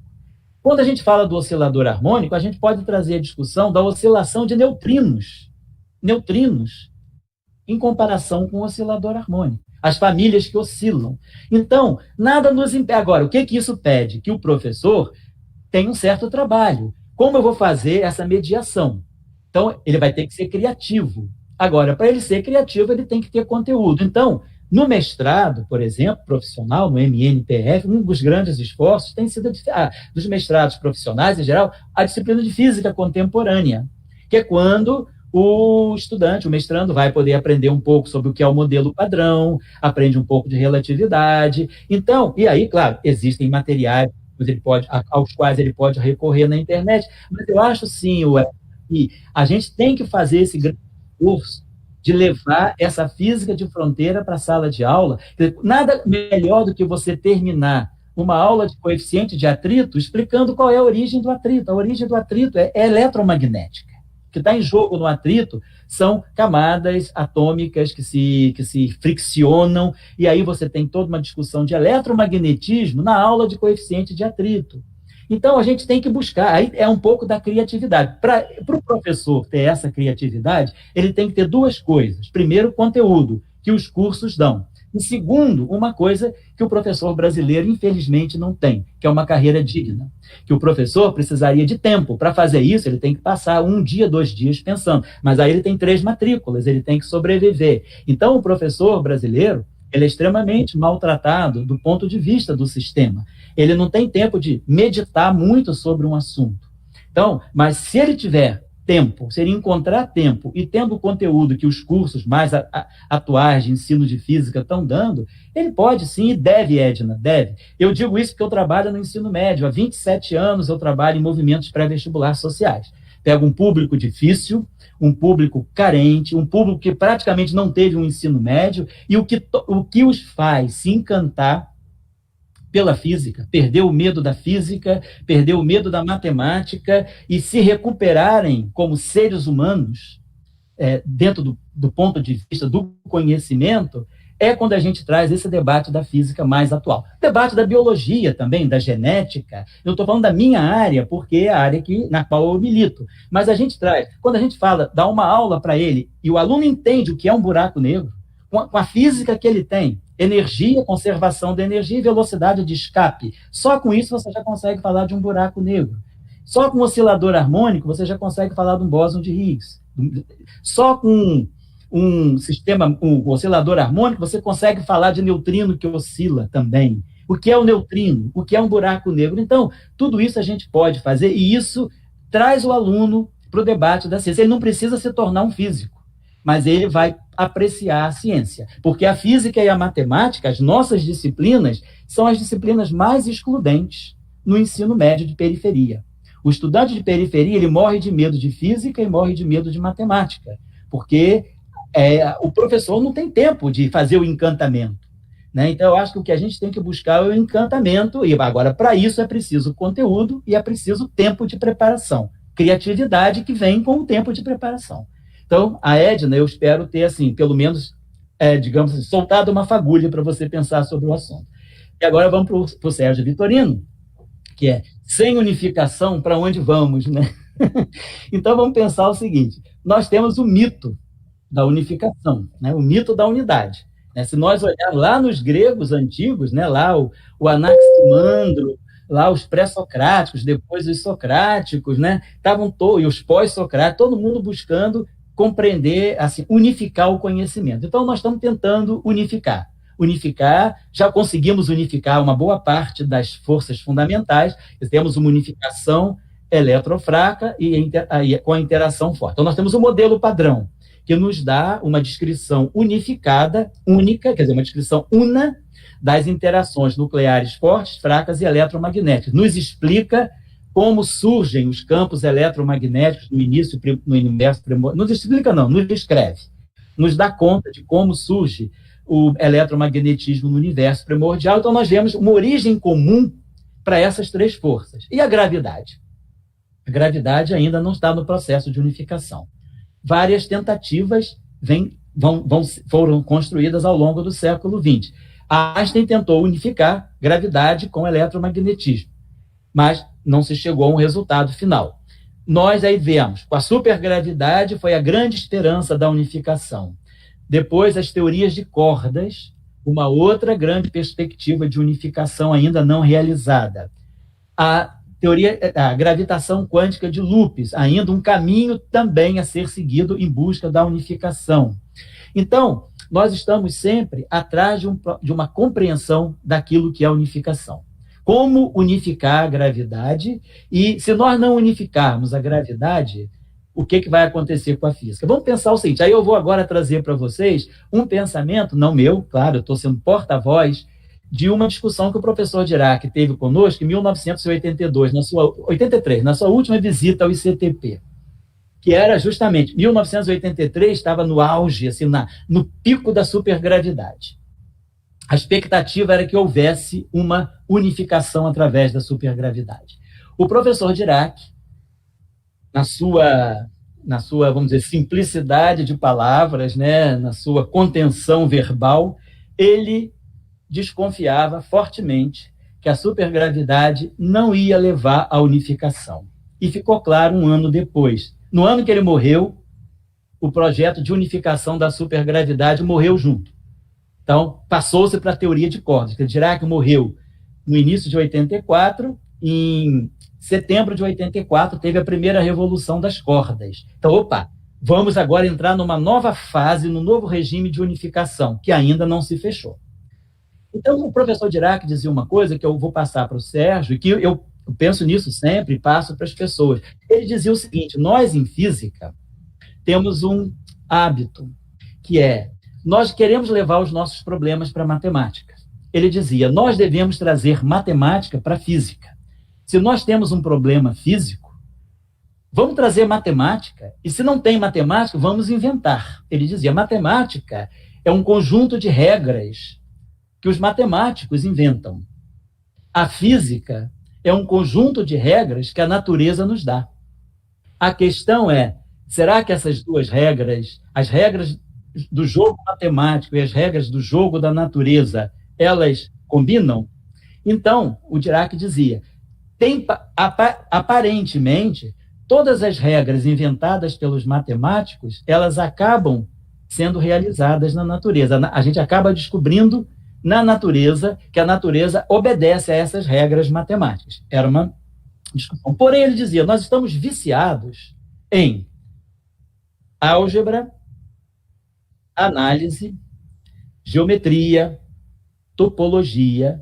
Então, ele fala, quem disse que nós não temos que trazer uma matemática nova para o problema da gravidade? Todos os problemas grandes que a física teve, ela conseguiu resolver com álgebra, teoria de grupos, etc., né? A física do século XX, unificação toda em cima de teoria de grupo.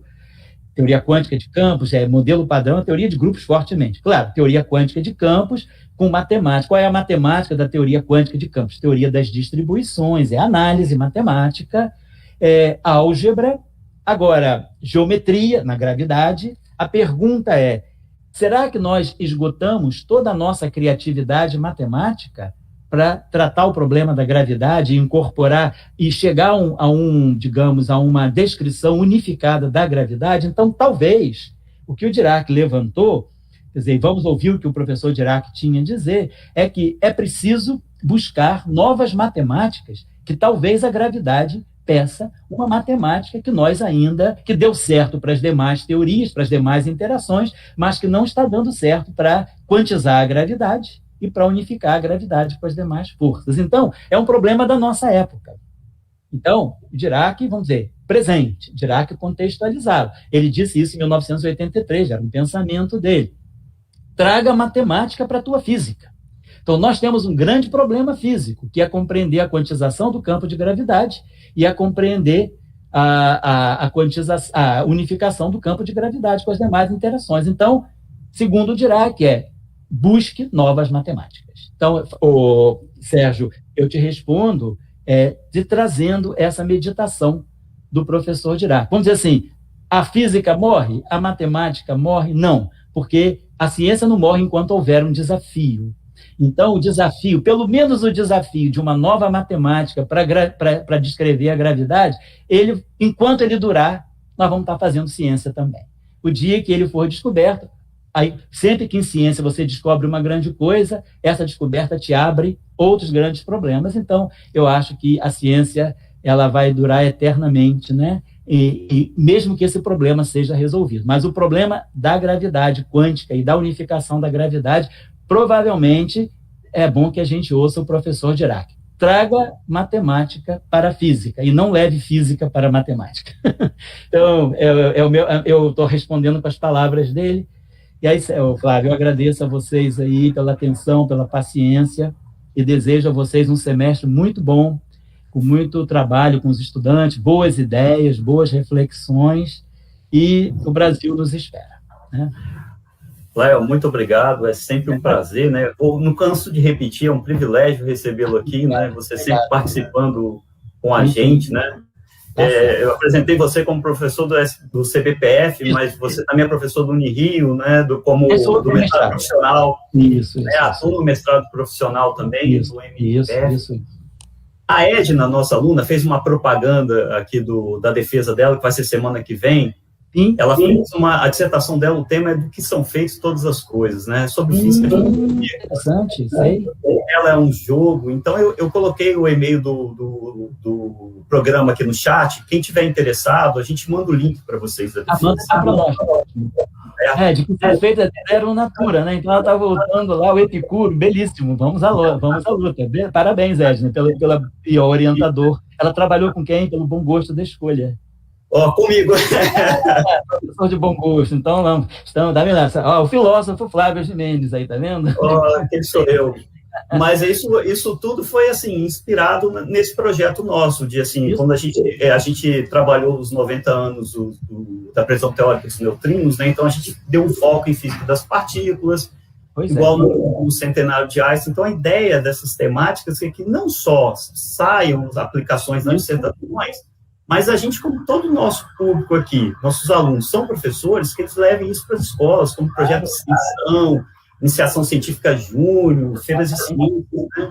Então, o ano que vem, né, 1932, o ano que vem vamos ter 90 anos da descoberta do nêutron, 90 anos da descoberta da antimatéria, vamos ter 72, vão ser 50 anos, 50 anos da QCD, da física de interações. Então, temos celebrações para o ano que vem, não vão morrer.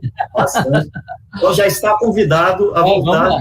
Com um prazer, vamos lá. Um abração, gente. Tudo de bom para vocês aí nos vídeos. Muito obrigado. A gente teve algumas perguntas aqui, Lael, mais assim, que dariam novas palestras de buracos negros primordiais, as interações fracas, fortes. Eu diria só que você repetisse aí um contato que eles poderiam ter para... Vamos usar o meu Gmail, José Elaiel, tudo junto, joséelaiel@gmail.com. Ou tem também elaiel@cbpf.br. Com o maior prazer. A gente é servidor público e a gente está no CBPF justamente para servir ao público, né? E, então, a gente tem que receber e-mail e tem que responder, não pode esquecer, não. Faz parte do nosso serviço de funcionário público. Vamos na nossa repartiçãozinha, atendendo, não está carimbando nada, mas estamos aí respondendo aos e-mails, tá bom? Com o maior prazer. Tá, ok. Obrigado, então, Lael, finalizamos a nossa live aqui, agradecendo ao professor Rodrigo aí, que deu todo o suporte aí, né, organizou toda a nossa live aí. Tá, um abração de saúde a todos, saúde a todo o Brasil. Tchau. Um abraço.